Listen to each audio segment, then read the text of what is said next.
Kylian Mbappé fait exploser le Real Madrid en coulisses. La guerre entre le Bayern Munich et le Barça pour Sofiane Amrabat. Bonsoir à tous, merci de nous suivre sur Afrique Sport pour le journal du Mercato du samedi 10 juin 2023. Nous l'ouvrons avec Indy Delors. L'OGC Nice a officialisé ce vendredi la fin de l'aventure en rouge et noir pour Indy Delors, transféré définitivement au FC Nantes. L'Algérien a vu son option d'achat être levée automatiquement avec le maintien du FC Nantes en Ligue 1 française. L'attaquant algérien ne reviendra pas au gym et cependant, Delors ne restera probablement pas longtemps chez les Canaries. Le joueur de 31 ans n'arrive pas à s'illustrer à Nantes. 12 matchs, 0 but. L'international algérien n'aurait pas l'intention d'aller plus loin après une demi-saison ratée complètement justement sur toute la ligne, à en croire l'équipe.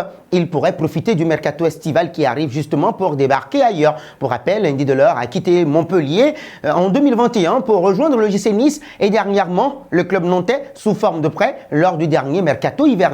Son passage à Montpellier a été un sacré coup de pouce pour sa carrière. Son bilan se résume à 47 buts et 21 passes décisives en 106 matchs. Après ça, nous enchaînons avec un autre Algérien. À Lille, comme à Naples, Adam Ounas a fait quelques belles performances, mais les blessures à répétition ont freiné son ascension. La saison qui vient de s'achever a été l'exemple parfait du manque de chance de l'ancien Bordelais. Arrivé l'été dernier dans le nord de la France, l'international algérien n'a pas souvent porté le maillot lillois, très souvent blessé. Il a obtenu toute la confiance, il n'a pas obtenu, j'allais dire, toute la confiance de ses dirigeants. À seulement 26 ans, la carrière d'Adam Ounas est à relancer probablement loin du vieux continent. Selon les informations de Samir Djabali, l'ailier droit algérien pourrait s'engager avec Al Sadd, club où se trouve aussi son coéquipier en équipe nationale, Bagdad Bounedjah. Les premières touches seraient même positives. Sa saison moyenne et irrégulière ainsi que ses récentes déclarations jugées irrespectueuses par son club pourraient bien sceller l'avenir de l'ancien du Napoli. En effet, selon le site internet Un Olympique, Adam Ounas aurait tenu des propos suivants: la meilleure ambiance que j'ai connue en France, c'était le Vélodrome. Même à Lille, on entendait les supporters marseillais. Ainsi, il devra probablement se trouver un nouveau point de chute si son aventure lilloise se finit plus tôt que prévu. Pour rappel, Adam Ounas est sous contrat jusqu'en juin 2024 avec une option de prolongation d'un an. Nous voici arrivés à l'instant quiz avec 3 indices pour connaître notre joueur mystère du jour. Premier indice, je suis un défenseur de 21 ans. Deuxième indice, j'ai déjà joué à l'Irsk SK en Belgique et à Reims. Troisième indice, enfin, attention les amis à ne pas vous tromper, capitaine de mon ancien club. Qui suis-je? Vos réponses seront attendues en commentaire. Nos félicitations à tous ceux qui ont répondu. Naby Keïta lors du dernier journal du Mercato. C'était le joueur à trouver puisqu'il est un milieu polyvalent de 28 ans qui a déposé ses baluchons au Werder Brême. Il a déjà joué au RB Leipzig et à Liverpool. Parlons d'un autre maghrébin. Bien que sa priorité soit le Barça, Sofiane Amrabat a aussi l'Atlético de Madrid à l'ordre du jour puisque le pivot marocain veut aussi jouer sur les frontières marocaines.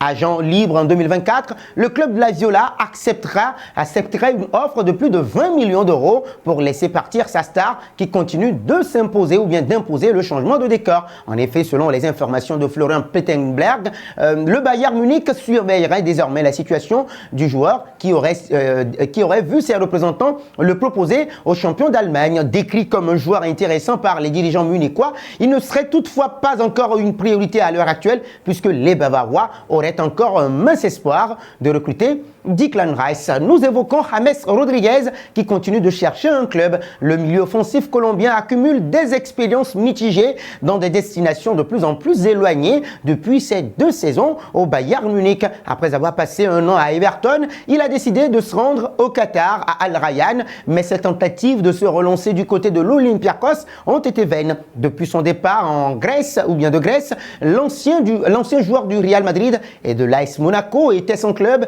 mais il va désormais rejoindre une équipe en Argentine. La presse locale, justement, notamment Diario Olé, a annoncé vendredi que James Rodriguez allait signer avec Boca Juniors. Un contrat de 3 ans l'attend là-bas. Cette grande nouvelle fait déjà sensation sur les réseaux sociaux. Le numéro 10 colombien va donc découvrir un nouveau championnat et rejoindre un club historique. Après avoir passé une année à accumuler de l'argent au Qatar, James Rodriguez a souhaité un retour dans le monde du football d'élite en septembre dernier, déclarant ceci: voyons qui sera encore intéressé par mon pied gauche. En conséquence, il avait été recruté dans le temps, rappelez-vous, par l'Olympiakos Le Pirée, mais son contrat en Grèce a été résilié après seulement 7 mois. Intéressons-nous à Brahim Diaz. Cette politique de pari sur les jeunes promesses a ses fruits dilatés dans le temps. Le Real Madrid se projette sur le long terme depuis des années pour rivaliser avec d'autres équipes à plus grande capacité financière en Europe.